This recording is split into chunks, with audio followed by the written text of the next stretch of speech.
good. I was like, man, what in the hell is going on here?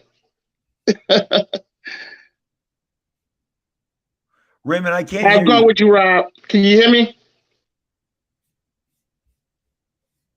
Can you hear me? What happened? Can you hear me out? Yes, I had the settings wrong. I Okay. had the settings wrong. How you doing, buddy? I'm doing all right. I'm doing okay. Yourself, man? Good, good. This will be fun. I'm just Don't I'm have to just wait in line sharing. this time. You know, I had to hold the sign and say, this is the end of the Rob Liefeld line. Now I'm on the I love internet, it. you know? I love it. I love it. Here, I'm going to share this. I'm going to share this. Are we live right now? Yeah, we laugh. We laugh. Cause So everyone sees it. hello everyone. We all here. Everybody's like, are y'all starting yet? Are you starting yet? I'm like, it's not 10 yet over there in LA, man. It's No, I love it's it. I still love it. I like 10 love it. here in Chicago. You know, it's Pacific time. You know, Rob got to get up and eat his breakfast. That's right. That's right. Here I'm going to say right now. On with this is called Diverse Comics, right? Yes, diverse comics and pop. All right. I just want to let people know where they can find us and pop. Uh, yeah, cool. And then we'll blast this out when it's done because it's Saturday. It's great. I'm so happy to be here with you. You know how much I love you, Ray. Same here, man. I was up drawing and getting some stuff done, knocked out the way, and I was like, make sure I do this, Raymond. Don't f this up. No, it's great. Look, we've known each other many years now, and now Yeah, we've worked together several times, and I enjoy talking to you, and I enjoy your passion, and obviously just have nothing but respect for all the hustle you put in because hustle is what comics is. 90% of it is hustle, man. These pages thank don't you, grow. thank you. I got it They, from they you, Uncle Rob. I got it from you. I got it from you and the rest of the image crew guys, man. Well, I'd like to thank. I'm glad that we were able to inspire the generate that your generation that and a part of me says I'm glad we inspired anyone, even one single Yeah. person. Right? So this is Yes, great. I'm for Great. for image books, man. You have no idea. You know, a kid growing up, quiet kid, and going to school. I always take my comics to school with me, even though I wasn't supposed to. But I did, and I never forget the day I fought for my ex force getting taken from a bully. No. and Oh, um, I'm so sorry. and I had to fight for my book, man. I had to fight for my ex force book. But I just want to let you know, man. Just thank you so much for being such a huge inspiration on me, man, and giving me the opportunities and things you did for me. Thank you so much. Oh, Ray, you're the best, dude. I like literally. I just there's just it just Yeah, reminds me of when it reminds me of when I broke in and I would meet like there's an artist that I have worked with for years named Murat Michaels. You know him, you met him. He was 5 years. So if I was going to these shows at 16 and Murat was like 12 or turning 13 mm-hmm. and but Murat was a big kid. He was tall. So he didn't look 12, but we Really. talked comics and Wow. yeah, you'd think the LA comic scene was more hopping than it was, but the crazy thing is, up until I opened the studio at Extreme Studios, I mean, the only two guys in comics in Southern California were Jim Valentino and myself, and I mean, we kind of migrated to each other because there was nobody else. And then when I was able to open, basically, you can call it a studio, but for all intents and purposes, and I don't mean you call it a studio. I mean, we can refer to it as a studio, but it was like a school. I'm like, I will take samples of people who I see have raw talent, and we will, do our best to expose them to as many tools and as much learning as we possibly can. And if that means that I have to do layouts for you, or or Murat does layouts for you, or I have to ink your faces, or it's just, it was such a fun process. And around that time is when Jim Lee and Wills Portacio moved to San Diego, and they then started what it was called Homage Studios when they were doing the X-Men. People forget that, but you can Google that. I mean, they even had a logo, Homage Studios, and it was Jim and Wilson, Scott Williams, and Carl Alstetter. And later Carl joined Extreme. But I mean, it's like part of the fun was sharing now, turning only two guys in Southern California, even in LA, the people in LA who even had any remote ties to comic books had become storyboard artists. And because, I mean, they had followed the lead of Jack Kirby, and a lot of them had come out and found that TV was a more reliable paycheck, because obviously they can, you know, make these storyboards. And the thing about the storyboards is they're not as prone to judgment as exposing it to a fan base. See, Ray, when you and I do our work, we put it out there for fans to consume, but also you get judgment, comparisons, competition. Very few people see these storyboards, but you're using your talent. You're helping, whether it's animation or live action, you're getting paid. So you're using your talent to pay your bills, to provide for your family. Exactly. And a lot of guys from Extreme Studios went that route eventually too. Jeff Matsuda, Chap Yap, a guy named Sam Liu. So it was just a great springboard. I mean, look at Andy Park. Andy Park started out, and Andy was one of the best young artists that ever came through the doors of Extreme Studios. I hired him on the spot, put him on Evangeline. If you haven't, I'll grab his. He did 2 issues of Evangeline that crossed over with a character of mine called Cybrid, and they are fantastic. Like, to this day, they're great comics. He's super talented, but of course now he's the head. I don't know what his big name is, production designer, art director of Marvel Studios. You know, so, and he started in Anaheim at my studio with alongside Dan Fraga and Marat Michaels and Carl and all the other people. So it's just, you know, when I met you, you reminded me of that same energy of all those guys, you know. Thank you. And I watched your work, and I just became a fan, and man, I wanted to support you in everything that you do. Like that. That's why we're here. That's why we're on this show right now. You're right. No, and you know, I was it's crazy because I just always tell my mom, you know, when you put out the Extreme Looking for Talent, I said, this is where I want to go. I'm going here. I'm going here. This is where I want to go. She's like, how you going to get there? I'm like, I don't know, but I'm going to draw these comics. I'm going to go there for Extreme Studio looking for talent. I need to move to LA. She's like, how you going to move to LA, Raymond? I said, I don't know, but you got to get me there. And that was just a motivation to me, man. I always wanted to be a stream artist. You know, I just followed all you guys, and pretty much it was just an obsession, just wanting to be extreme, you know. And that's why I make my books. I make them because I love that. You don't see that anymore, and I just love putting it in my books. The double page spreads, the teeth, the pouch, the guns, the veins. Oh man, I put all that in my book, and people love it. People love it. You have a really fun product. I love it. I enjoy. I don't know why people are blowing up my phone on Saturday.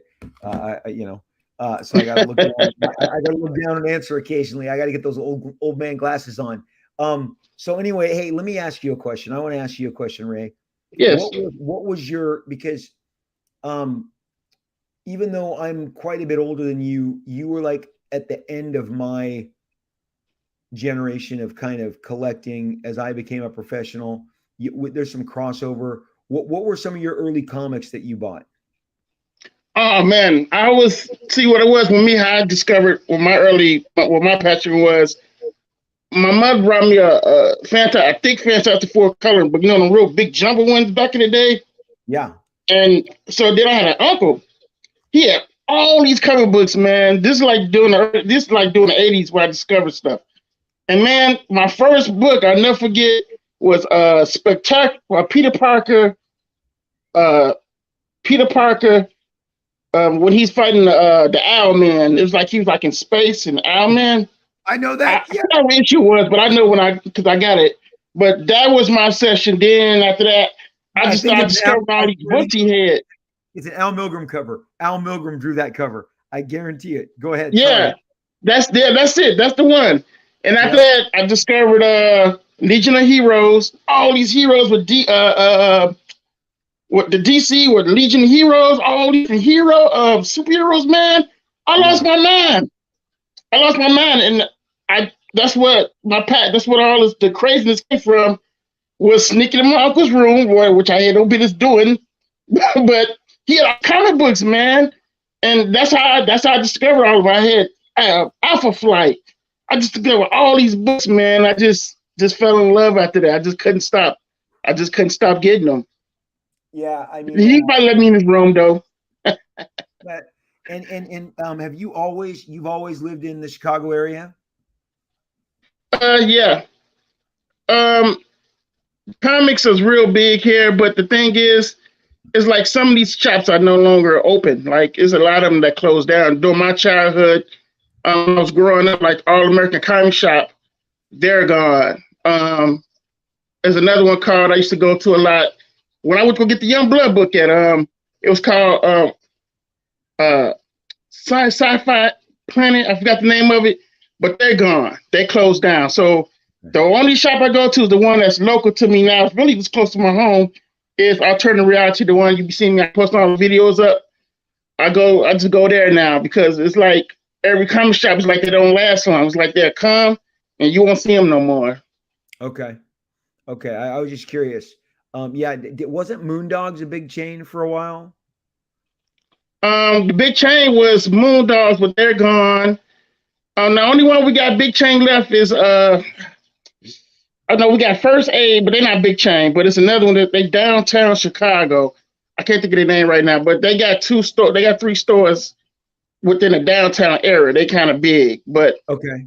there's not a lot of real big chains anymore like I used to be here. Okay.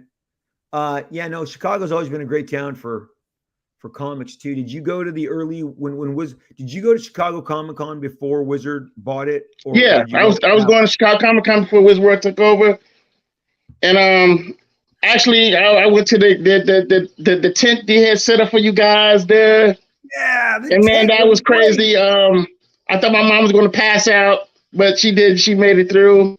Uh, Don't you love it? My dad and my mom really supported my comic book obsession too. So I'm yeah, really she said she supported me big, man. She took it to all the conventions. And when I took her to when we went to the itch window, she was like, "What did you get me into?" oh, I was that's like, so funny. "I don't know, but you got to go over there, park. You got to go over here. Yeah, We gotta walk." And they had like the tent. You had you guys out there. It was hot that day too, man. It was so hot. it And was they had the hot. tents out there, and the crowd was. And she's like, "What did you get me into here?"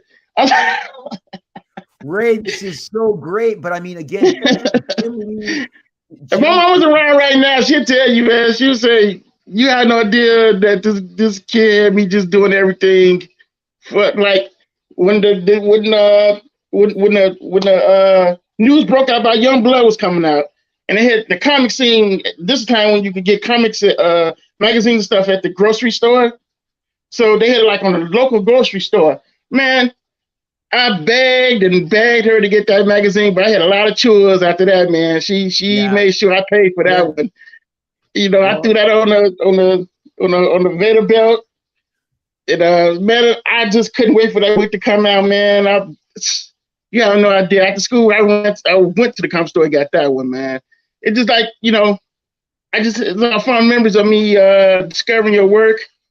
And it was just something I just like, just man, like I don't know, it was like this electric energy that you just had in your work, like with the Hawk and Dove stuff. I got that book, and it's just like I'm like, wow, this guy is not playing no games, and you still here making comics, man. Like it don't get no better than that, Rob. hey, When you got your favorite creator still making books, you don't see a lot of that anymore. well, it's weird, it's just even you saying about grocery stores that had comic books. I mean, Ray, that was my youth too. I talk about it on my podcast all the time, and now in my it's probably for the last 10 years, once or twice a year I drive back 25 minutes to go, walk or drive the same haunts where I pulled those comics and those memories, because to so many of those, to so many of us, you know, those memories are so rich. And for me, like I realized as I got older, comics was my coping mechanism. They were there for me when I'd be stressed. I could just escape into a comic book, you Yes. know. It's Yes. what they exist Yes. for. I feel you on that one, man. They exist to take us away, to just take us to another world. And you know, and so then the fact that you were at the tent as a kid is so great, because I mean I remember that like it was yesterday. The listener should know that so the guy who owned Moondogs, no, what did he own at the time? Shoot. Yeah, it was the guy who owned Moondogs. Yeah. He came to us because he owned the Chicago Comic-Con, and he said, hey, would you be interested, all of you, coming out and let us be like the host for the first big Image gathering? And we liked him. We liked Larry Martyr, who was his manager, who later became our publisher. But Larry Martyr was running the Moondogs chain. And so we said, sure, let's do it. And I mean, that was like a circus tent. I mean, they put up like a circus tent to house. Yeah, the tent was crazy. Well, I was like, she said, I hope they got water in there for them guys, because it's hot out here. I mean, I'm quite sure they took care of them. Well, we nowadays we'd give everybody a bottle of water. I don't even think bottled water was a thing in 1992. But the thing is that like, just so the listeners and the viewers know, Jim Lee wasn't able to attend because his wife was pregnant. I think he had a kid at the time. His daughter was born, right? I think they were just about. Yeah. He wasn't there. So he couldn't get away. But the rest of us were there. Todd and Mark, myself. Dude, I would never forget that. I wish I had a camera back then. I was still young. Yeah. But I still cherish that memory in my memory banks, man. And that was just insane. And I congratulate you, because you didn't even take a break that day. Well, because I don't know how you did that. I don't know if you was just full of absolute rich. Your viewers should know. It was advertised. I needed to go home early after I committed, so I was there all day Friday, and then signed through like, midday Saturday, and then had to leave. But I did not go that night. I was in the tent. It was a 24-hour signing. It was great, and people came. It was nuts, man. I still got all the, I got the booklet. I still got I got the poster. I keep all my stuff, and I just keep it all, because I was like, this is going to be something to talk about farther down in the future. And look, we here right now talking about it. How good is that? You don't get no better than that, Rob. You don't get no better than that. I just y'all guys kicked ass that year, man. I mean, like. Oh man, it's just phenomenal to be a part of that. That was just crazy. Going to the comic store every day, getting all type of Image comic books. That was just that spirits. I don't know where it ever be, but yeah. You know what? And you know what? The thing is, I can tell you, we did not quite appreciate or understand how special it was. You kind of never do until hindsight, and then I realized that me and my peer group hold the same kind of affection with that generation that the John Byrne and the Jim Starlin and the Walt Simonson, Neil Adams do with us. And it's like I feel like the late 70s, early 80s, and then the 90s share a lot of similarities in that they were huge influxes of new talent, big names. People who would go on to, I guess you would call them, because I was looking at a list the other day, movers and shakers. A lot of movers and shakers, Yes. John Byrne came out of nowhere. Simonson came out of nowhere. Frank Miller came out of nowhere. And they just affected so much. And then they inspired my generation. And we hit, and we in turn found the favor of the fans. Because again, look, there are ways that I approach my work that I want it to connect with an audience. And I feel like I know how to connect with an audience.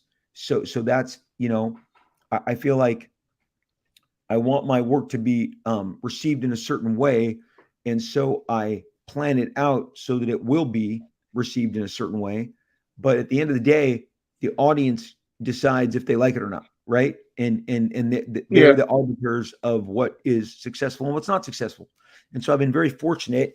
And again, I think a lot of my peer group approached it the same, because if you sat Eric Larson down, he'd say, yes, I was inspired by John Byrne, Walt Simonson, Frank Miller, Todd McFarlane, John Byrne, Walt Simonson, Frank Miller, Jim Lee, John Byrne, Walt Simonson, also Art Adams. Don't want to slide Art Adams. Art Adams is in there, but we were all influenced by the same guys, So, and I got to tell you, I just don't see artistically. Look, Raymond, I go to the comic stores now and I flip through, and comics are definitely different than they used to be. And I've talked about it on my podcast. If you were in art school, I went and took art courses for 1 year. Yes, I went to Little Institute for 2 years, man. Yeah. And as I transitioned right into comics, and you hear the way that the teachers, the professors lecture and share, and the words and the verbiage that and I've tried to cover this on my podcast. There's a feminine line, and now, like, again, in the new world, I'm not sure. Oh, feminine, masculine. You can't make those denotations. Literally, I've heard people say crazy stuff like this. So let's call it soft and hard lines, okay? Which are cruder, but they're just a soft line is a brush line, right? And now, like, on these Cintiqs and these computer programs, I've tried them.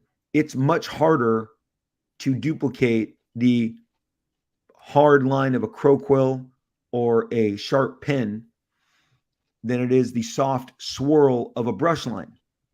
And so much of what I'm seeing nowadays, just the finish, the inking is what goes on top, as you know, and as your viewers may or may not be aware. And there used to be a lot more what I call aggressive, hard, masculine line work out there. And again, they called it, an art teacher in the 80s would have said, this is masculine and this is a feminine line. Okay. Comics have really gone to so many soft lines. And then, I just don't think there's any, the thing, and the reason there's a lack of power in comics, a lack of sheer power represented, the kind that we grew up with. Because let me tell you something.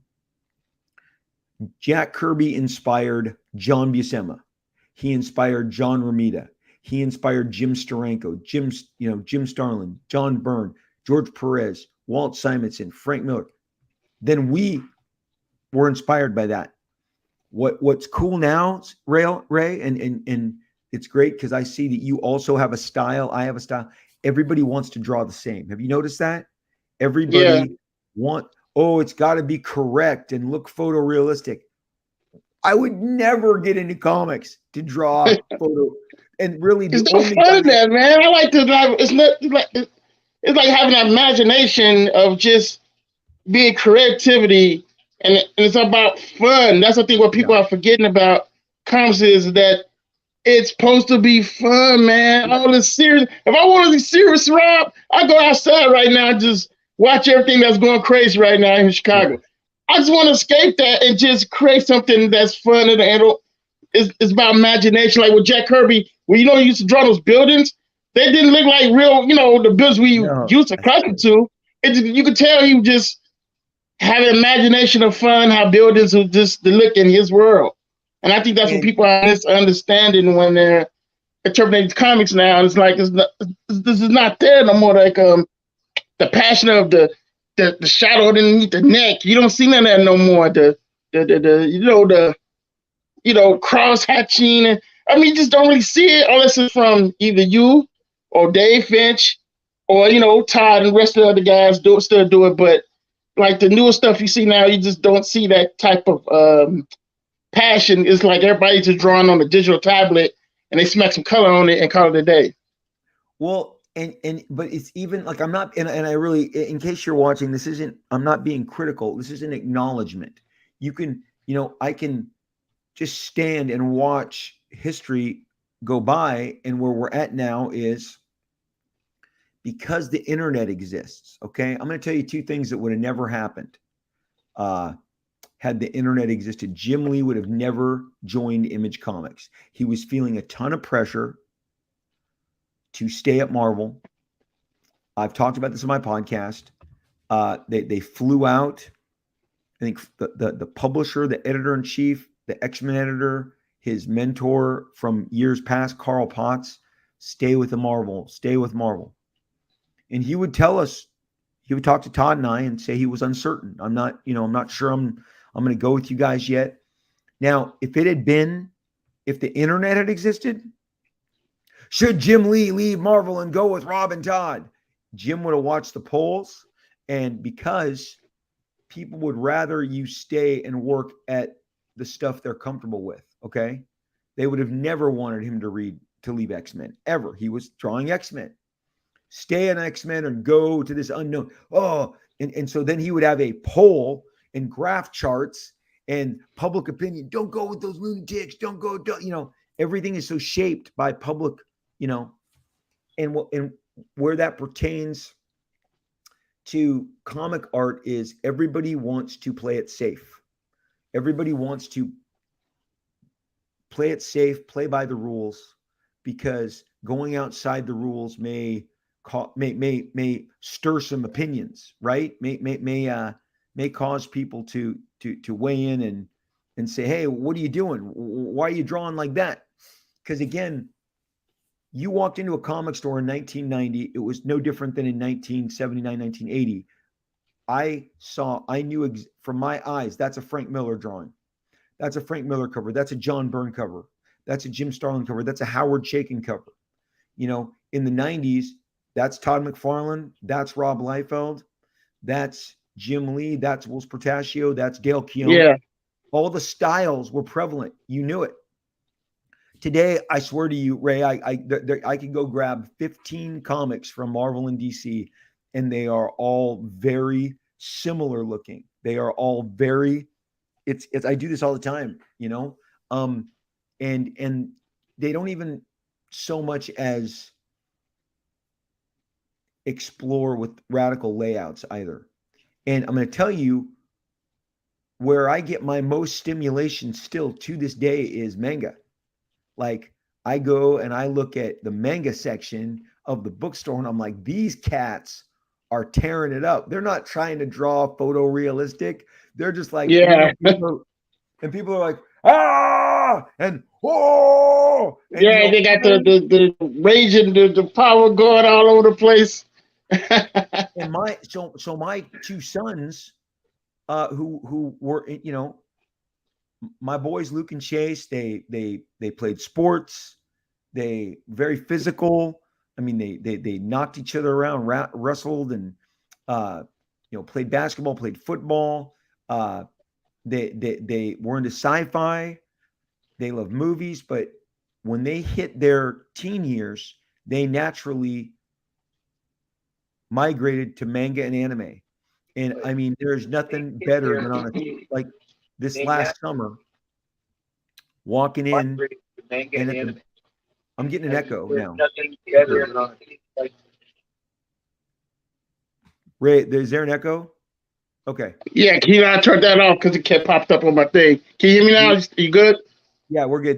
Okay, keep going. I'm listening. My two boys, I mean, they're 21 and 19, and they're on the big screen watching My Hero Academia, Attack on Titan. They're like, "Hey, Dad, you want to see?" My son goes, "Dad, you'll like this. This is a wicked, amazing battle." And I would sit down and watch My Hero Academia with him, and like, this is awesome. Like, this is like when I grew up, I was watching, whether it was Akira or Pat Labor or there was an anime called Bastard, the new version of Battle of the Planets. Maz was what Voltron, Spectre Man. There's another one came on Galaxy Rangers, I believe. And That's how I Dragon got Ball was discovered big. into the manga stuff. Dragon Ball was big in the 90s, you know? Yeah. And you'd have them When he's little. Yeah. standing in the skies, tearing each other up. It's like that's where I generally go to get my inspiration or kind of get the juice that I feel is missing. And again, I'm not being critical. I'm not ragging on anybody, so that you can look at this and there's no one specific. It's just comic books have become very samey. And especially then we go to the guys who paint, the digital painters, not Alex Ross. He is the Norman Rockwell of comic books. He's kind of like the second coming of Norman Rockwell in illustrations, period. The guy is so talented. But a lot of these other guys doing tablet painting, all look at the covers and they all kind of look the same. There's a sameness. I'll think it's one guy and then look at the signature and go, oh, that guy looks like that guy now. And so yeah, it's just, I do believe it's a product of technology. And I will work on paper till the day I die. I inked your pages. Yeah, on paper. I'm all paper, man. Paper for life. Yeah. Because then like you get your hands all inky and I love all that, man. The doing the with the quill pen and the paper. Hold on, they said Brandon Rodriguez said Agent Solar and Profit crossover. Make it happen, guys. Yep. Hey, anything's possible. Anything's possible. Anything's possible, guys. I love Agent Solo. I did that cover for your fundraiser or your the Indiegogo crossover. Yeah, look, man, I Ray hooked me up. He gave me an action figure. I got they're all in a special box. I dig it. I dig it, man. I think I love what you're doing. I love how you get out there. Thank you. I'm glad that you're able to, get back to conventions and meet the fans. Obviously, wasn't C2E2 hopping? Oh man, C2E2 was mind blowing. Like, that's man, cool. I couldn't stop drawing worth anything, and my books just went off that was just all gone after that. So the only thing I had left was just my hand and the paper, and just what you want. Okay, here you go. And I was tired, but I enjoyed it. That was a blast. Me and my brother, we just had a blast, man. I mean, it was a real big. I would see you guys. You guys do a lot of. You guys appear together. You share social media. It's fun. That's really cool. He's older than you, right? Yeah, right. Yes, that's my youngest brother. I'm the oldest. Oh, you're the oldest. Okay. Yeah. He's more the manga. He's more of the manga guy. So he draws his manga books, and so he's more like the manga guy. I'm more of the the comic book guy. That's cool. I am, like I said, manga is still very dependable. Like it always comes through for me. It may be a different title, and some titles I'll get turned on to, and I'm like, oh, this only goes to 5 volumes. Crap, I gotta wait for 6. Not and they take maybe a half a year to come out, but man, they're worth it. They always deliver with some really great concepts, layouts, ideas. Because man, I mean, look, I'm 55. Like I need inspiration too, man. And I'm looking at it. I'm looking at it through movies, television. You're always looking at people to inspire you. And so, like I said, manga is doing that for me. Hey, I'm talking too much. If you have a question, you throw it my way. Oh, well, we already know the internet went haywire. You already know the internet went haywire. Yeah. When Deadpool Part 3 was issued, when the Ryan Reynolds came on Twitter and he broke Twitter, he shattered Twitter. I mean, he the GOAT. You know what I'm saying? He the GOAT. Right? It is. Yes. How long I know you knew, but how did you fight that, man? I mean, how did you keep that secret inside of you that long? You realize that if you break the code, I mean, there's a lot of times there's no coming back from that. Like, that business of marketing, promoting, making giant blockbuster movies is a privileged and very highly. I mean, that's like the Pentagon. Like they protect their secrets, and they don't want that stuff out. And I knew The thing that drove me crazy was I knew going to San Diego that there was no Deadpool news. I knew going to D23 that there was going to be no Deadpool news. And again, I try and share with people, like, I even have a tweet the day before D23. I said, lower your expectations.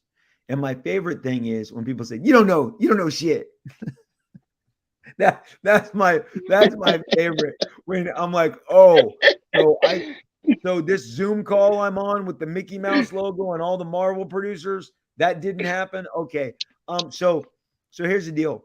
So D23, obviously I know nothing's coming, and Raymond, I was really shocked because after that I did a signing. Right after the Marvel, Lucasfilm, Disney presentation, I did a signing. And it went for 2 hours and a couple hundred people. And, I like to give everybody some time and chat with them. Every single person was like, Droopy the dog, man, long face. I thought there was going to be Deadpool. Wow. I thought there was going to be Deadpool news. I'm so depressed. Rob Liefeld, can you tell us? And I'd be like, keep hope alive.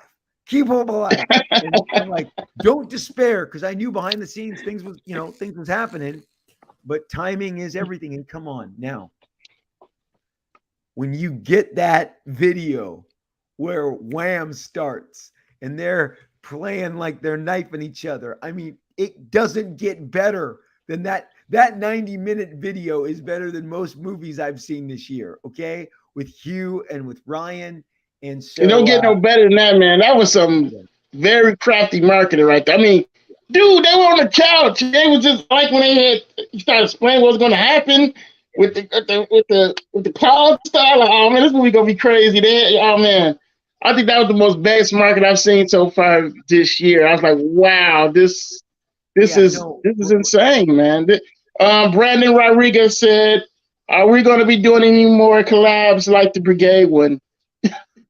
You know what, Ray? You and I are going to do more work in the future. Absolutely. Yes, sir. It's inevitable. It's inevitable. I enjoy your work. I enjoy how it comes out. Do you like how your page colored up? Look good, right? Oh, man. I was mind blown by that. I was like, Paul Scott. Paul Scott did this. Who's Paul Scott? It's Rob. Paul Scott. We got to get some more. I got to mix up those credits. Come on, man. Yeah, you guys. Raymond did a great page in the prop. So I was trying to look earlier.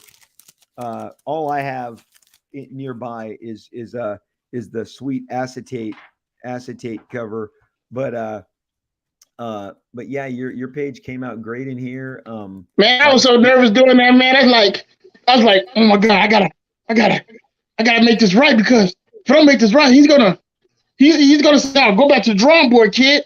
You know what I'm saying? I gotta make this right. I gotta do justice with this. No, you did great. And then you know what? And we never talked about this, but I did take some artistic license here. It wasn't the deadline. I just felt like going silhouette here made this. Yeah, I seen it with the original page I got. I was like, okay, I see what he did. I was like, wow, I wasn't thinking that. I was like, damn it. You had to convey a lot of information on this page, and I felt like instead of having another pair of figures, the silhouette that's similar in size, this would make a great impact. Again, I just look at the credits pages in both of these books. Whether it's all the great talent that joined us on Brigade, or all the great talent that joined us on Prophet. I mean, it's so great. Look, I've always enjoyed so much, and working with young talent, veteran talent, new talent. And a year ago, I did my concluding chapter to Snake Eyes.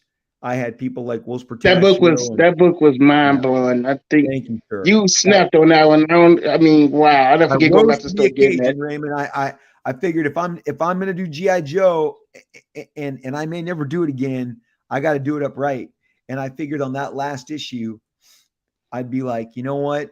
Let's bring in Neil Adams, rest in peace. Let's bring in Will Portacio. I mean, that Neil Adams page is the last interior comic page he ever did. And Raymond, Yeah, I believe it is. I think that was the last page he did, and no, he it inked is. It is. over that It is a the fact. double page spread you gave him. And I was like, wow, man, And you this you've is seen this is Neil. You've seen this Neil at is his shows. story, man. I was like, wow. He's Now, a yeah. Go ahead. Go ahead. speaking of your, the GI Joe Snake Eyes book, how big is your bucket list, man?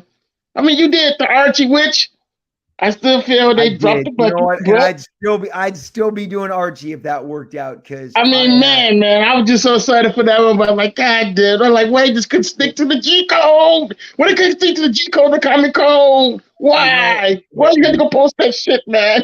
the thing with Archie was that we just weren't.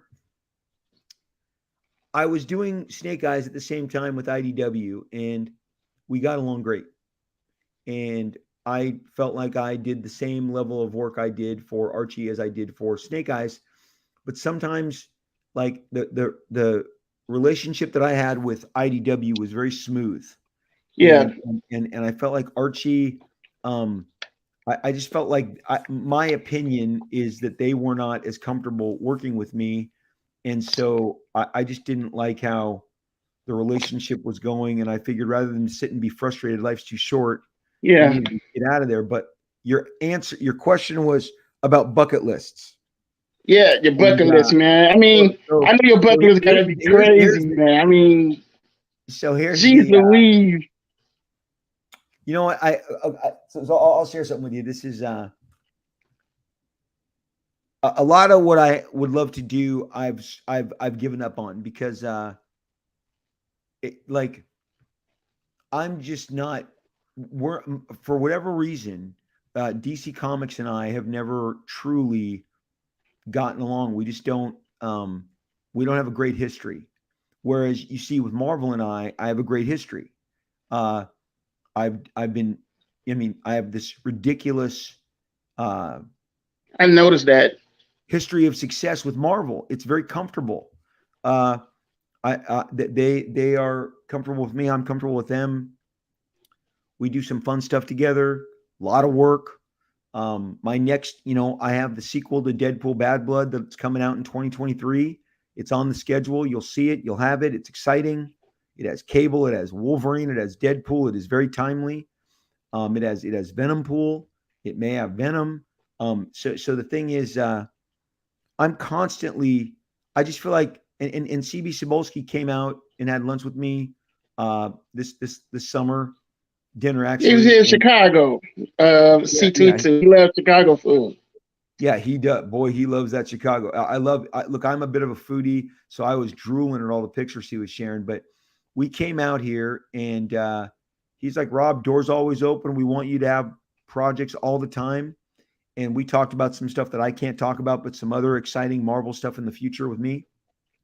In the meantime, I'll be doing like my image stuff, working with my catalog, new concepts, new characters. But I would have loved to have at some point in my career done a great run on Superman.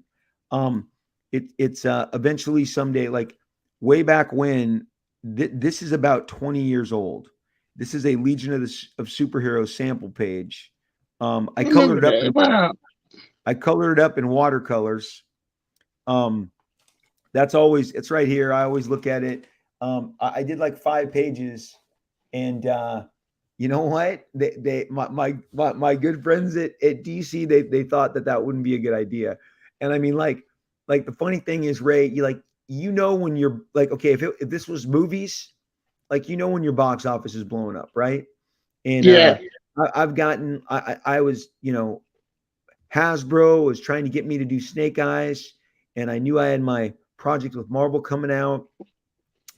And I love the New Gods, and I feel like the New Gods from Kirby deserve this epic treatment. And I had a vision for how to portray the Fourth World.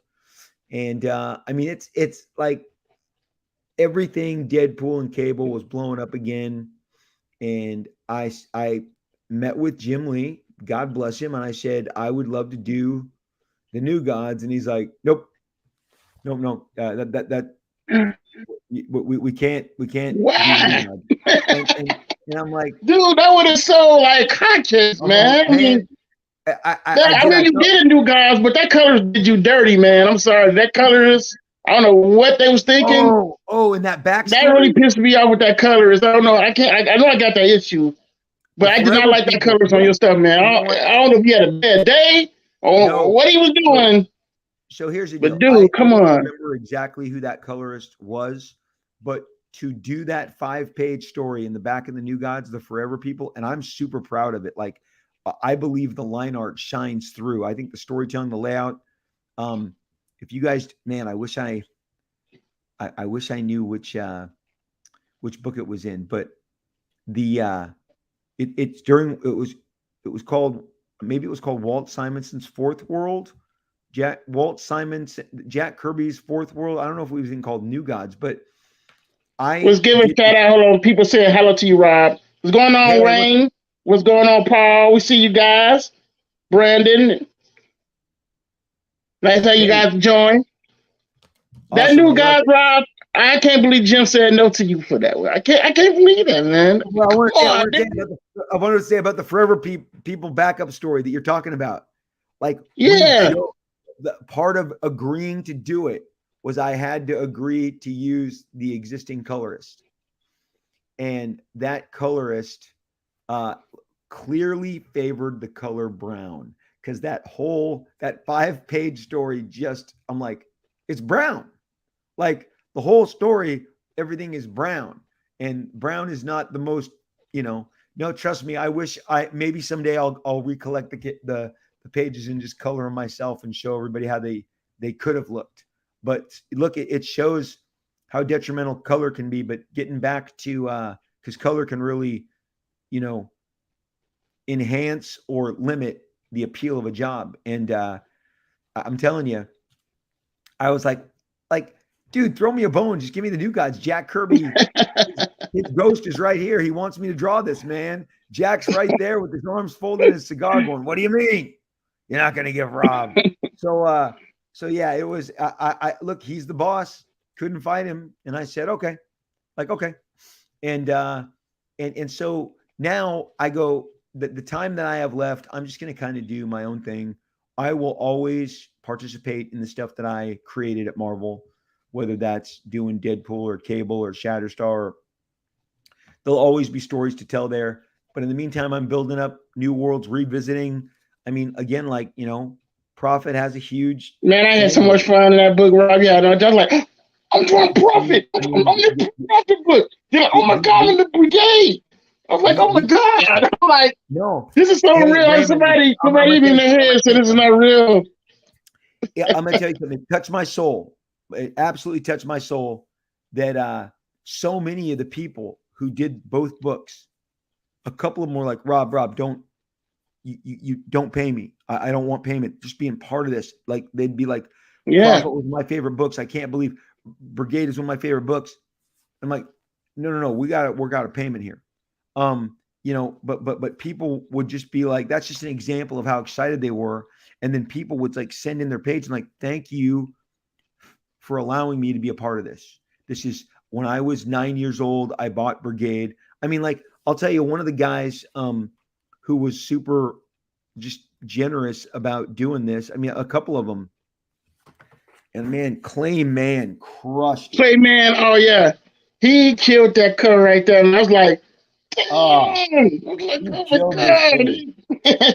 He went ham on that, man. Straight lit. Yeah, he was great. And then I got to tell you, Philip Tan crushed it too, right? I mean, Philip Tan. Dan had really, so I got the book right here too. I got it right here.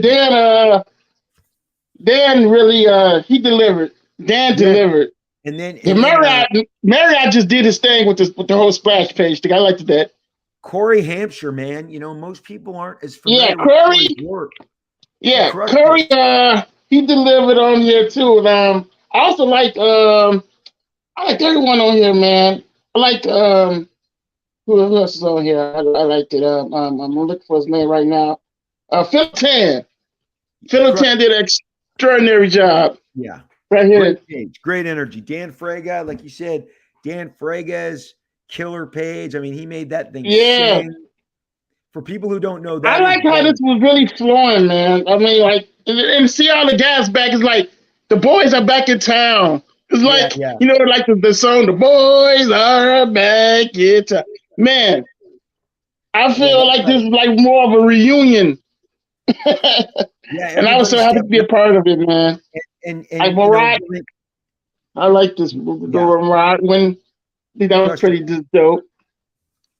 The yeah, doing the 30th anniversary was great. It was so fun, and everybody came and brought their A game. There's not one single person who I think did not completely deliver their very best.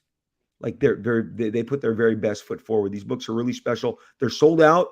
I want to thank the retailers that did take, that ordered a nice amount and had them. And then I get it, retail's hard. Some retailers either missed it or didn't carry it, but and it has my new concept. This Airborne, yes. 5 pages of Airborne. This is not a precursor. You're not going to see these 5 pages anywhere else until it gets collected. Yeah, that guys, it's gonna be collected. You better hold on to it. This Airborne #1 doesn't have any of these pages in it. This is a great primer. I had to, in 5 pages, kind of show you where we were going to go. It's very different. That's something very different from you because I felt it. I said, this is very different from, the stuff that you usually put out. I said, this felt like more of a, how can I put it? It's like a movie. It's like something I could watch, like, how you just turn the TV, watch something interesting. And that's how I was feeling it. I was like, oh man, this is totally different. And I'm loving it. I appreciate that. So yeah, I mean, there's a lot more Airborne in my future. I've been actually writing notes on this story since 2011. So it's been going for 11 years now, almost 12. And I've just been, there were a lot of things that I wanted to do artistically, storytelling wise, genre. This book is going to have many different genres in it. There's going to be like, wait, did I pick up a Western from Rob? And how does that fit in? And, just sci-fi, medieval. I mean, you're going to be like, what's going on? What's up with this medieval chapter? But it all works together to tell this. Like, this is this is what I want to be my last, maybe my last significant work. Because like I said, I'm not getting much older, but I feel good. I'm feeling my stride. And we thank you for just still making comics, Rob. I mean, like that's not something easy to do. Like Frank Miller, Frank is not, he's not the Frank Miller we used to know, but he's still able to draw here and there.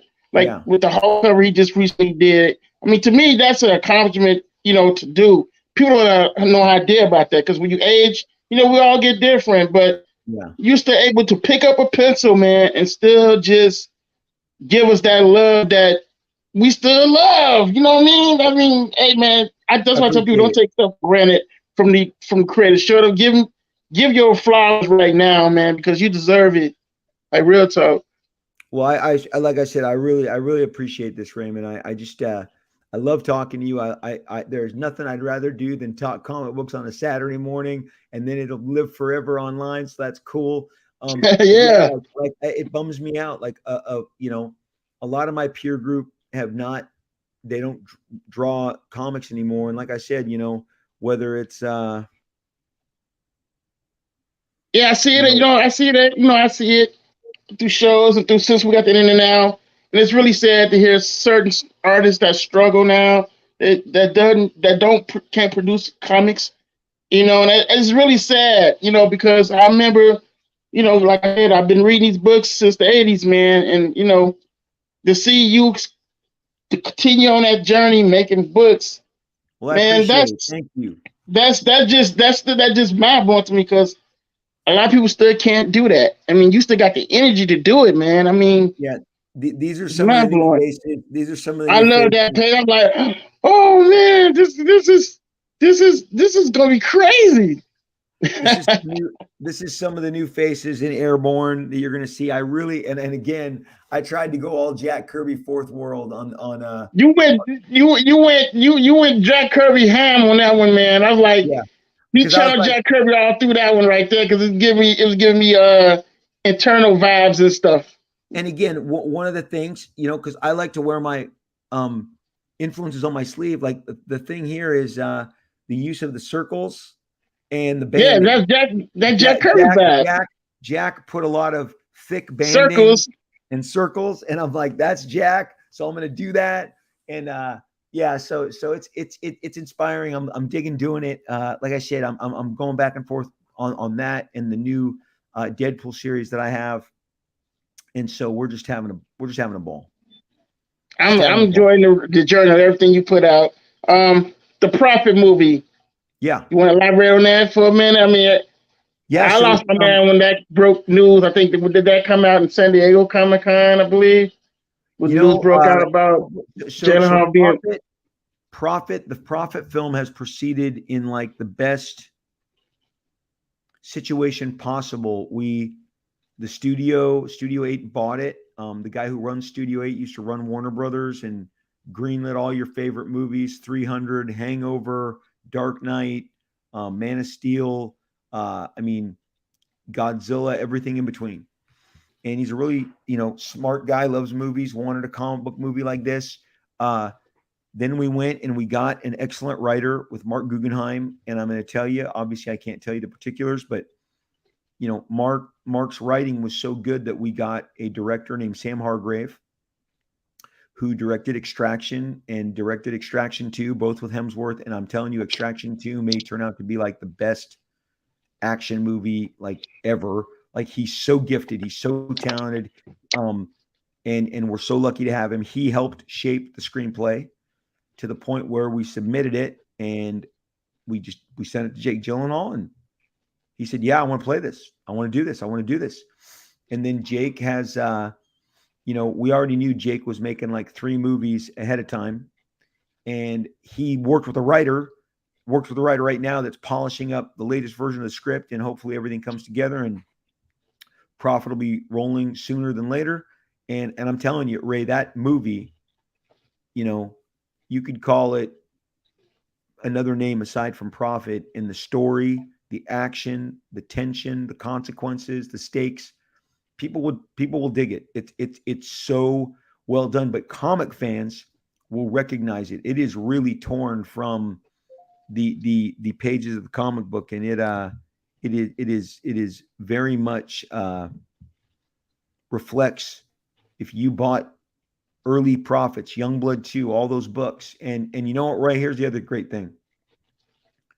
A bunch of these extreme books right now, I am in negotiations to bring a bunch of them to screen. So awesome. my catalog is hopping, super hopping, big names. People, you hear this first, guys. You hear this on the Diverse Comics and Pop Show. The extreme first ever. Dreams coming. The extreme catalog is hopping. There is tons of interest, producers. What I do, so I want people to understand this. I almost had a cartoon on both CBS and Fox, but I heard you talked about that on the Rob observation about the lady and how she wanted to turn into a joke, and you wasn't having it, and your son where you going? People pressure you. Like my agents called me at the time. You need to do this. This is a green light. You're going to get this. And I said, I won't be able. I won't be able to live with myself if I go forward knowing I don't need a paycheck. I don't need this. I want to be more. I just want to have more scrutiny. So I pulled out. Netflix came at me 5 years ago, and they wanted to, make a bunch of the extreme movies, and it got announced before the deal was done. And sometimes that happens. But I was like, the more I looked into it, I'm like, I don't think I will like this product. Like, I need to be able to like this product. You got to protect your IP. You can't say green light everything, right? Because these are babies, man, and you got to be protected, man. That's what people don't understand. They just think You know, like I tell people, they look at my stuff like, oh man, this should be a movie. I'm like, that's good now, but it's you know, you got to protect your stuff, you know, because if you don't protect it, you're going to get it disrespected. That's exactly right. You And I'm know, telling you right now, I am telling you right now that profit is fantastic. It could not have come together better. I'm trying to do the same thing because, like I said, people come to me and I just don't sign every deal. I don't. So I don't want to say the name of one of the properties, but I've turned down 3 different offers to make a certain title. And I'm like, nope, no. Oh man, that's good money, but that's not a good deal. Like I don't. When I mean that's not a good deal, I mean like I just don't like the elements and I don't like the vision for it. yeah, Now, the best version of that is coming together, and it's very exciting. And again, I'm not telling you which character it is, but you guys will know soon enough. And then again, that's just one of 4 titles in the extreme that you bought in the 90s that you love, along when the same time you were loving X-Force and Deadpool and Cable and Venom, you know, and Carnage, because these are the 90s characters, right? It's so weird that the yeah, Image catalog has not gotten to screen yet, right? Like not from anybody. It's like this weird byproduct, but people have learned that Marvel has definitely helped people learn comic book films. Okay. yeah. I mean, I had this argument with someone that kept trying to tell them, they kept saying Blade was the reason. They no, it was not Blade. It was, you know, it was Iron Man. Because if Iron Man would have failed, Yes. everybody would Yes. have been doomed. You see what I'm Yeah. saying? And they still don't understand that. I love how Blade has appreciated. Blade was a cool, great, Yeah, small movie that only stayed in the genre, like the horror thriller. Not They did not market it as a superhero movie. It was not sold as a superhero exactly. movie. It was a Remember, vampires were the big thing. You know, vampires, so many vampire movies, and then you got Blade, vampires. I mean, it was great, and it's great that he was a comic book. But here's what most casual people don't know: Blade didn't even have his own title. They gave him a title because he was going to get a movie. But that's the byproduct of somebody like Wesley Snipes saying, "Well, really, my only 2 options are Black Panther and Blade.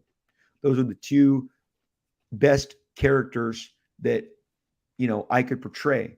And when Black Panther stumbled, he put everything he had. And look, those Blade 1 and 2 are great movies. But like I tell people, there is no evidence. And what do I have to do? Do I have to bring the president of Fox and the president of Warner's and the president of Sony at the time and go, that movie didn't influence us? It was successful. It made its money back. It made a small profit. But those movies didn't get superhero movies made. X-Men, Spider-Man, like you said, Iron Man furthered the universe that we're in now. Sam Raimi, Spider-Man, that first Bryan Singer, and especially X2. X2 was a huge, but now, people have short memories. Recency bias is a real thing. It's only what's in front of you that matters at any given time. And again, that's why I do my podcast, my Rob Observations podcast. I try and walk people through It's the about the history of education, comic. guys.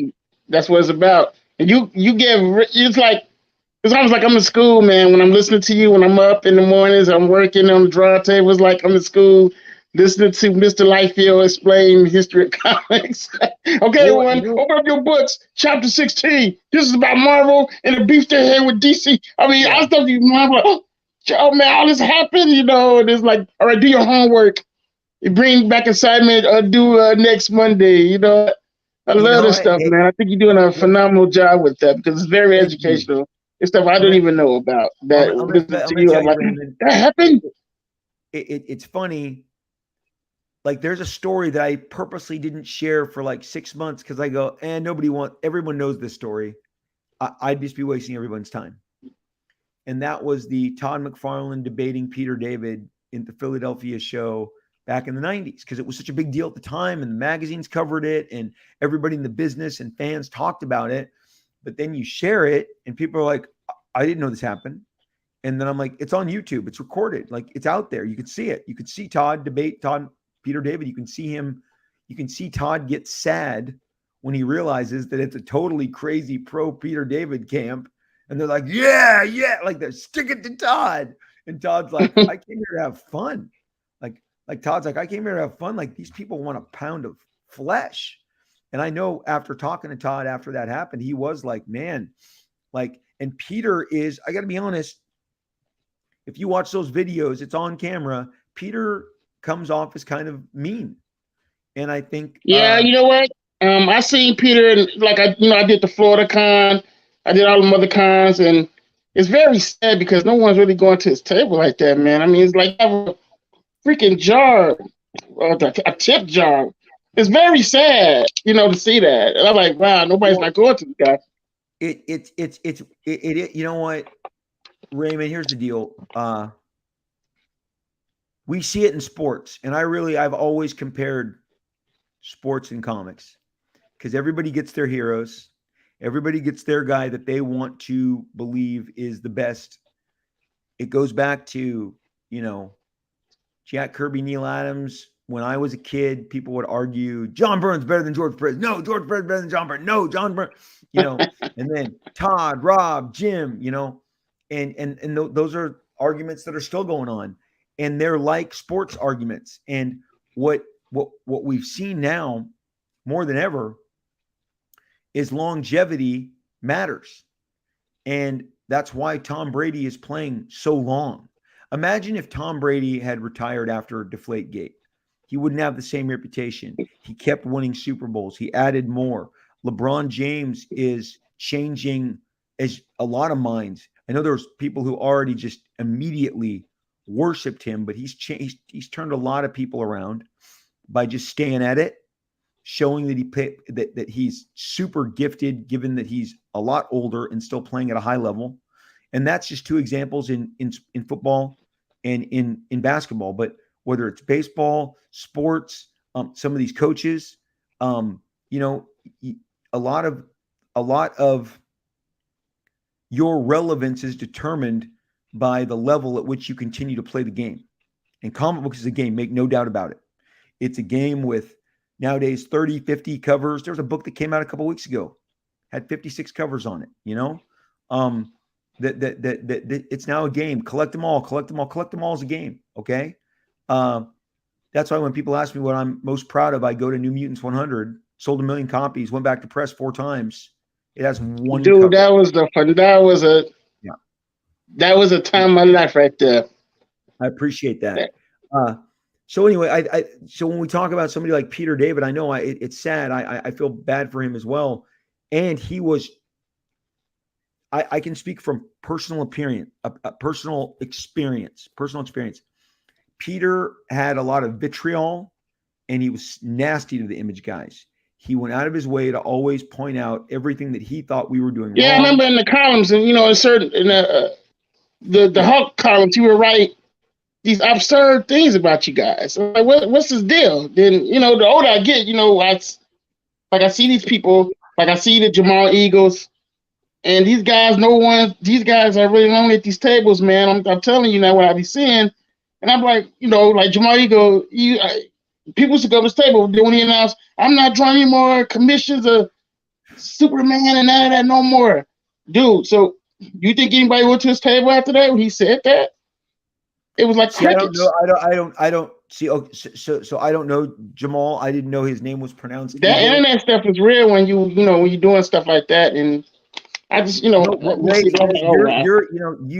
are in the look, when we go to shows, I'm going to go to New York Comic Con this next week. I'll be down in the trenches. That's where we compete. You're always in the trenches, Rob. Well, we compete in the trenches. You stay in the trenches. Comics, that's how you stay relevant. You don't do it by flying above everything. Yeah. But I understand. I'm like, you know what? I'm going to bring some special books. I'm going to bring some, because it's so competitive. And, but I have never met Jamal. I didn't, like I said, right now I'm learning that his last name is pronounced Eagle. I've always said Eagle. Eagle, I believe, yeah. But the bottom, I don't know. I've never heard it pronounced. I've just, figured it out for myself. I like Eagle sounds better. But I didn't know that he said that to people. But I see your photos, I see your pictures, and you got people at your table the whole time. You're selling, you're drawing. Look, I mean, those drawings aren't Yeah. drawing themselves. So look, it's okay to talk about haters if we don't talk about us. We don't single out any one person. We just give them a blanket. I believe like it's just like with a sports team. You can hate them. You can hate them. I saw with Tom Brady and the Patriots because I was one of them. He eventually broke. You're not alone, man. I'm a Packers fan, man. You think I don't hate Tom Brady? Well, I hated him, and I hated him, and then he just kept winning, and he kept winning, and he kept winning. And at some point, you go, I can't make the argument that he's not as great as he is. Like he has proven it over and over and over. Probably the best thing was him leaving Belichick, and even I thought Belichick was a bigger part of that deal. And Tom's like, no, I'm pretty sure I'm the bigger part of that deal. And he's made his argument. And you know, you got to stay in the game. You got to keep at it. But sometimes the fun is just knowing that the haters are out there and they must be terribly frustrated because they don't stop progress at all. They're just, you know, I listen to a lot of sports radio, and it's like Colin Cowherd said yesterday. He goes, Twitter, where a bunch of disgruntled people try and, you know, convince you that somehow anonymously they know how to do what you do better. And I'm like, that's it. And not like they always weigh in because he's like, Colin Cowherd's like, I stay off of Twitter. It's so negative. And it is so like Instagram is pretty happy place. Facebook is, you know, not as happy as Instagram, but nowhere are the people more kind of mean spirited. But haters are going to exist. They're going to take their shots at you. That means you're doing. Yeah, you know, Rob. Right. You know, I made a promise. I said I'm not going back to Facebook jail no more. I just grew on a hard skin now, man. I don't even engage in arguments no more. I just say, whatever. Let me go back to just draw my books. I got stuff to do. You know, that's all you can do now. And I'm learning that more now. Because I used to be a firecracker. Man, you, man. Then if you know, blocked for 30 days.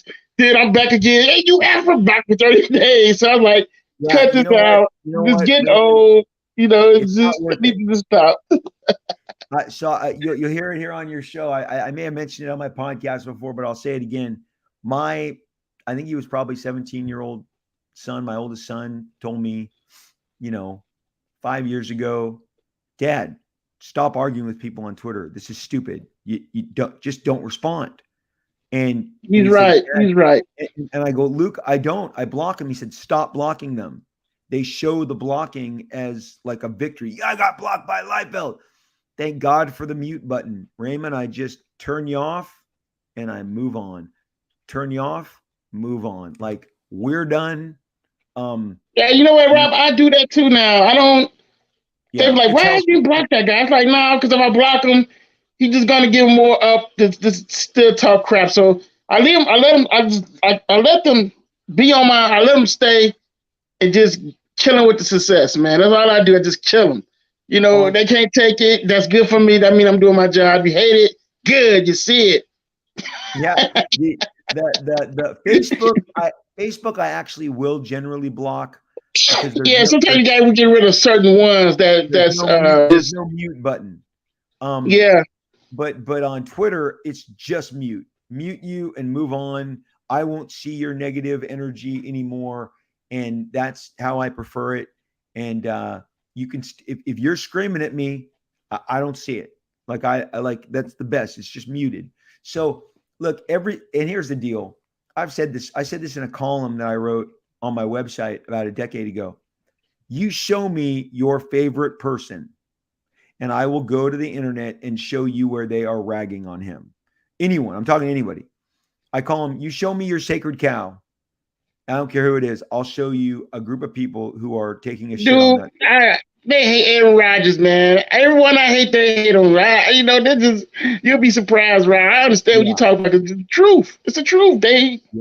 You point out anybody you like, they hate it. There's a whole list of stuff. It's crazy. It's And you crazy. know what? Yeah, that's why like people like I had nothing but mad respect for Allen Iverson. I think he's one of the greatest NBA basketball players ever. But when he played my Lakers, I hated him. And Yeah. he handed my team the only loss in an undefeated, postseason. We swept Portland. We swept San Antonio. We 2001. We swept Sacramento, Portland, and San Antonio. And then we show up, and Allen Iverson says, "No, I'm not going down like that." Takes us to overtime. I say us, obviously, because I play for the Lakers. Kidding. I'm one of those fans. I use the word us. And takes us to overtime, and he beats us. I was sitting next to the president of the Philadelphia 76ers the entire time because Will Smith gave me his seats because he was going to be floor because he's a Philadelphia 76er fan. And this is in 2001. Calls me up. I had a deal with Will, and he said, "Rob, I know what a crazy Laker fan you are. You want these tickets for tonight's game?" I'm like, "Yes." And I sat at the time, the general manager, part owner, his name was Pat Croce. It killed me that the Lakers lost. It scared me. Oh my gosh, we're in for it. And I turned to him and I said, "Mr. Croce, you got a hell of a team there. Iverson is a hell of a player." He goes, "Thanks, man. Good, best of luck the rest of the way." I said, "Best of luck to you."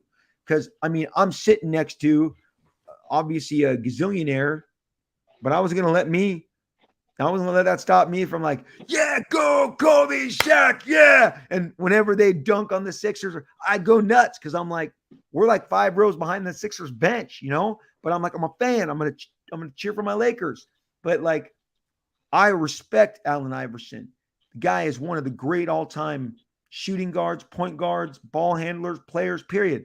But that night, I wanted him finished, done, destroyed, annihilated. You get that sports hate, right? You get that sports hate. Trust me, Bear fans give me that type of hate all the time, Rob. They can't stand up. I'm like, I still owe you. I still owe you. Yeah. I'm a trophy when it comes to sports. I love sports. It's my escape. Like I drawing, I like to look at sports. Then I like to talk trash about teams, and I'm always into something. But I just love. I'm a sports guy. And trust me, Bear fans hate me. We got our comic book. We have our comic book. Trash talk. That's what it is. Hey, let's do like 2 more questions, and then yeah. Okay. We got. What can you tell about aspiring artists coming up trying to get into comics? What would you suggest them to do? Did you suggest them start going to lines at conventions to see can they break in that way, or do you suggest them to just create and just take advantage of the internet? So here's the deal. The best part is the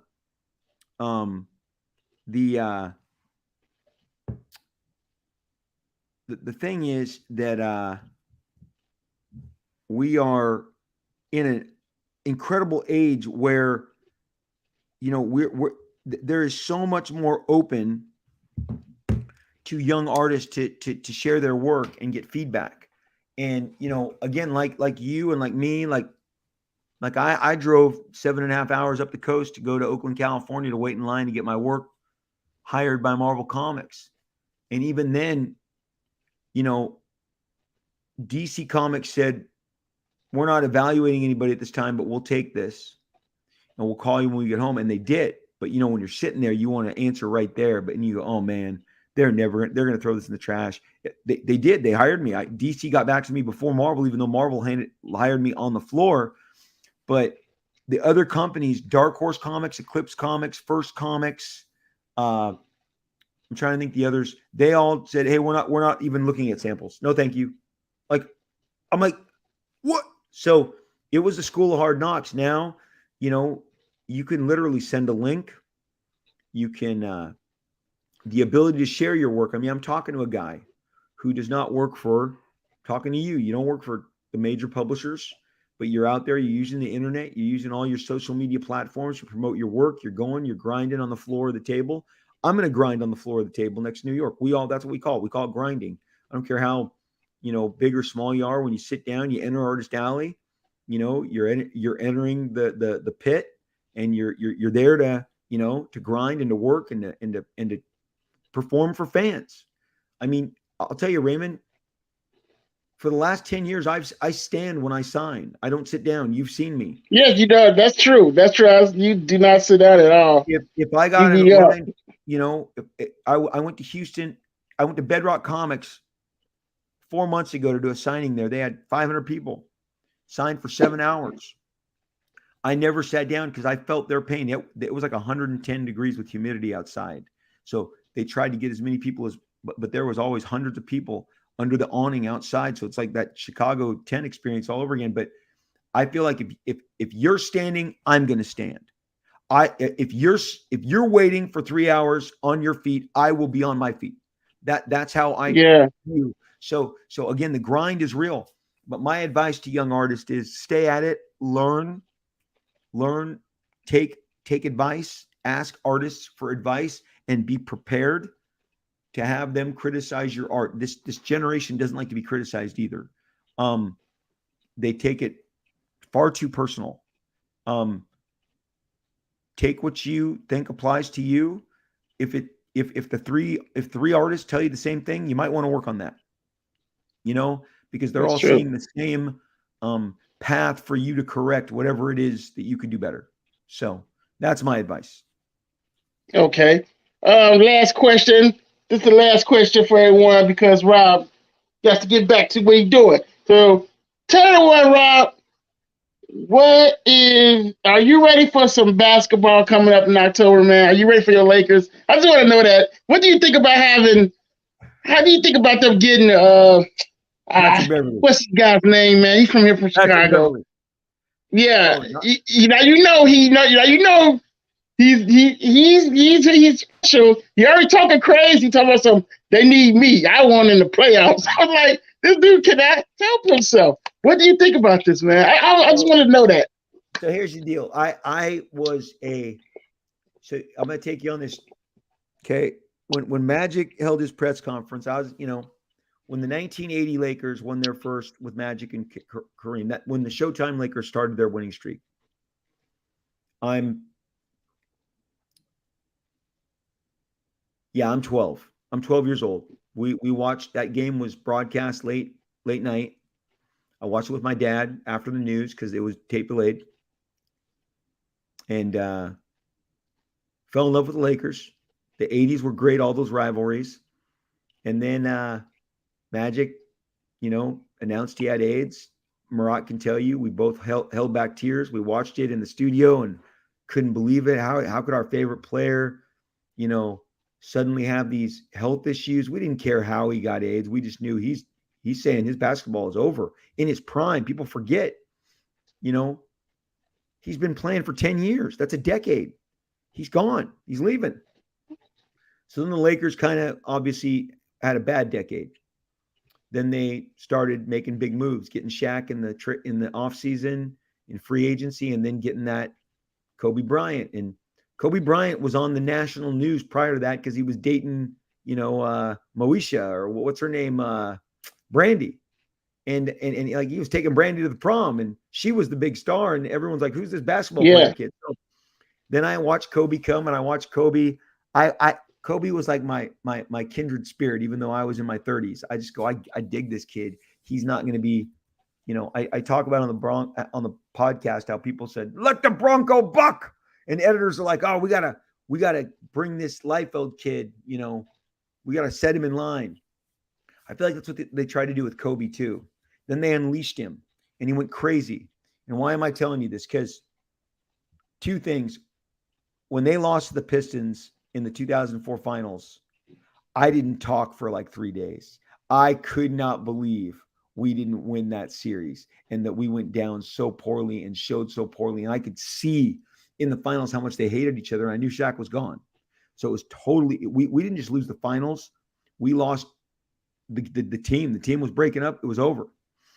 And then you got to understand, in 2007, summer 2007, when Kobe goes crazy, and that afternoon, Raymond, I drove around He was on Jim Rome. He was on Dan Patrick. He was on the local. He just kept hanging up and calling another station. Trade me. I want out. Lakers are wasting me in my prime. Trade me. I want out of Southern California. Yep. I remember that, man. I was like, he's not going nowhere.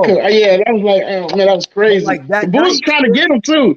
Sports Center led with dun-dun-dun, Kobe Bryant demands trade from, and you're like, no. But at that point, I steal, and I'm like, you know what? I'll follow Kobe anywhere. I love Kobe Bryant. I do think the organization is doing him dirty. Then in March of 2008, that season, we get Pau Gasol, and we change the game. Pau and Kobe, and again, people forget, they go, Kobe didn't give me a break. Ron Artest hadn't won anything. He hadn't been deep in the finals. Pau had never gotten out of the first round. And Lamar Odom had never been to the playoffs. Well, I guess with Miami once. But they didn't know how to win. And Phil Jackson can only do so much. You got to have a floor general. And to go to the finals 2008, 2009, 2010, win in 9 and 10. We lost to that Celtics team in 2008. But that was such a traumatic, it was traumatic. As a sports fan, it's traumatic. It affects your insides. You go to bed, you can't stop thinking about a loss. It's terrible. So by comparison, I look at this Lakers team, and I would say this about the upcoming season. To quote the good Kenny Loggins, this is it. Anthony Davis, you got to come correct. You got to show us that you're a big boy, that you can go and be a dominant player and return to form in that championship season. Be the guy that hits the big shots, because that's what makes him special. He can pull you all the way out. Patrick Beverley is batshit crazy. And he, like you said, he's already been like, I went to the playoffs. They need me. Right. And I'm like, what? Man, I said, look, he acted up already. I said, man, this dude's acting up already. He just got there, couldn't have already. I said, man, Brock gonna have a headache out of this guy, man. My boys were in Atlanta and Dallas, and they both texted me. I was in the garage and like, Dad, you see this crazy shit? And I'm like, yep. And then you got the drama with Russell, and he may come off the bench, but I think crap, it's escaping me. They got that really that they got Schroeder back. Schroeder kind of imploded at the end of the season before. Yeah, he got us buckets all season long that year. We're better than we were last year, but look, I think the title is the Warriors to defend. As long as they can hit those threes, the Splash Brothers are dangerous every single night, without fail. The Splash Brothers are a force to be reckoned with. It'll be interesting to see. I mean, I'm sure Boston's not happy with how that situation. Yeah, man. I think it's over for him, bro. He's looking too good. And my boys with the Lonzo Ball, man, that's a nightmare. They're trying to say he's not going to be playing the season. I'm like, Lonzo's going to miss the whole season? Yeah, they're trying to say that because due to his knee surgery. Oh my gosh, he's so talented. I mean, he's a Southern California boy, Chino Hills, and so, yeah. I was like, man, we just can't catch a break. I was like, that's Derrick Rose 2.0 all over again. Yeah, I mean, you talk about a guy that was about to take the NBA by storm. When Rose went down, that I have never been sadder for a player that was not my own. Yeah, he was going to get there, but no, there's the coach too, because the coach was Coach Tibbs. He dogged his players out, man. He never wanted to rest them, so that's another problem. Yeah, he's definitely. Hibbs is definitely he's a ball buster. But yeah, no, look, the NBA, the great thing is, I'm gonna be watching Memphis, and I'm gonna be watching that little peacock, man. He just thinks he is the shit. Come on, help me out here. I see his face, I don't have his name. He does his little dance, and his game is very much based on kind of like how Russell Westbrook, very athletic, not the best shot. Come on, help me out. What's his name? Memphis Grizzlies. Let me see. I know you're talking about. Oh my God, I knew you talking about. It's not coming to my mind right now, but I definitely know you talking about. No, He's we got, he's game just like Russell Westbrook's a little. and yet he's a little more of a John Morant.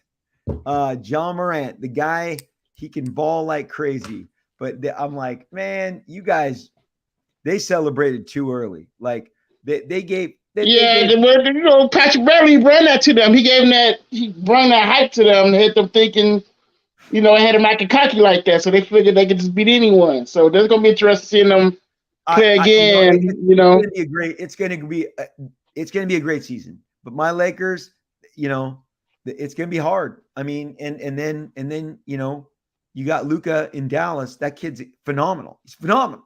Like, so maybe now they've got better pieces. The NBA season is great because there's so many games. You lose, then you win the next night, then you win the next night. You can nurse a loss much faster because you're playing 2 days later or maybe the very next day, right? So I love the NBA. It has always been my favorite sport. Just edges out football. Looking forward to it, man. I'm looking forward to your Lakers, and it was good talking to you, Rob. Raymond, this was a phenomenal podcast. Thank you. Keep doing what you're doing. Thank you for having me on. Keep doing what you're doing. Let's get this out there. I will share this link. I will blast this. I will keep sharing this. We'll try and get awareness of what you're doing.